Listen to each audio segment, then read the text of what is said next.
نرحب بكم في غرفة الحرب من جيو نیوز پاکستان۔ تحیہ فلسطین، تحیہ فلسطین، فلسطین کو جینے دو۔ غزہ وار روم میں تازہ ترین اپڈیٹس کے ساتھ حاضر ہیں، اور اب تک کی تازہ ترین انفارمیشن یہ ہے کہ اسرائیل نے گزشتہ شب غزہ پر 3 اطراف سے حملہ کیا ہے۔ طیاروں، بحری جنگی جہازوں سے بمباری اور ٹینکوں سے گولہ باری کی گئی۔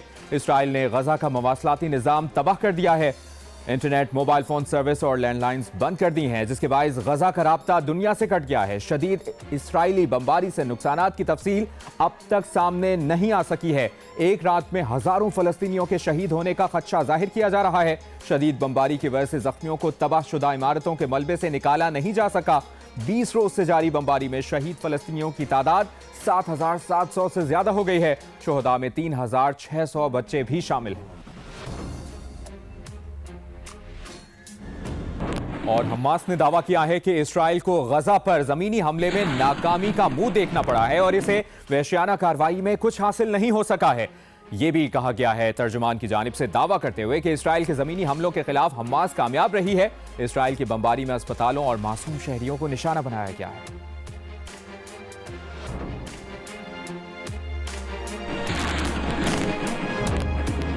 برطانیہ کے دارالحکومت لندن میں بھی مظلوم فلسطینیوں سے اظہار یکجہتی کے لیے ہزاروں افراد کی ریلی، جبکہ برطانوی حکام نے مظاہرین کے اسرائیلی سفارتخانے تک جانے پر پابندی لگا دی، اور انڈونیشیا میں بھی فلسطینی پرچم تھامے ہزاروں افراد سڑکوں پر نکل آئے۔ فلسطینیوں کی نسل کشی کے خلاف مغربی کنارے میں رام اللہ سے الخلیل اور طول سے طوباس تک غزہ کی حمایت میں مظاہرے کیے گئے۔ نیوزی لینڈ میں پارلیمنٹ کے سامنے بہت بڑا مظاہرہ کیا گیا۔ ابھی آپ کو یہ بتائیں کہ اسرائیل کو غزہ میں جارحیت پر تنقید بھی بری لگنے لگی ہے۔ ترکی کی جانب سے سخت بیانات پر اسرائیلی وزیر خارجہ بھڑک اٹھے۔ ترکی سے سفارتی عملے کو واپس بلانے کا حکم دے دیا۔ کہا ترکی سے تعلقات کے متعلق دوبارہ جائزہ لیا جائے گا۔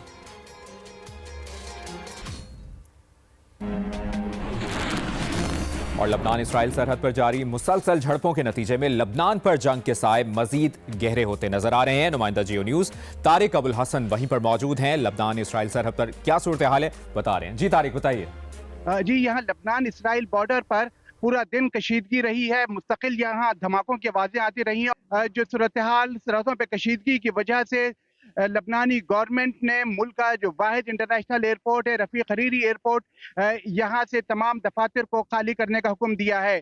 ایئرپورٹ پہ فلائٹ آپریشن تو جاری ہے، لیکن جتنے وہاں پر مختلف انتظامی دفاتر ہیں، ایئر لائن کے دفاتر ہیں، انہیں خالی کرنے کا حکم دیا گیا ہے۔ دوسری طرف اگر ہم غزہ کی بات کریں تو وہاں پر کل رات کے بعد آج پورا دن بھی شدید اسرائیلی بمباری جاری رہی ہے، لیکن اس کے باوجود بھی شام ہوتے ہی، رات کے آغاز میں ہی حماس نے بہت زبردست جواب دیا ہے اسرائیلی جارحیت کا، اور تل ابیب کے اوپر تک راکٹ گرے ہیں، گاڑیوں میں آگ لگی ہوئی ہے۔ اس کے علاوہ کئی اور شہروں میں بھی نقصانات کی اطلاعات آ رہی ہیں۔ لوگوں کا بہت بڑا غصہ مسلم حکمرانوں سے ہے، OIC سے ہے، کہ وہ کیوں ایسے مضبوط اقدامات نہیں اٹھا پا رہی جو کہ غزہ کے مظلوم عوام کے لیے ان کی مدد کو پہنچ سکیں، فلسطین کا مسئلہ حل کرنے میں یہ قربانیاں جو ہیں وہ کام آ سکیں۔ طارق ابو الحسن، آپ نے ہمیں اپڈیٹ کیا، بہت بہت شکریہ۔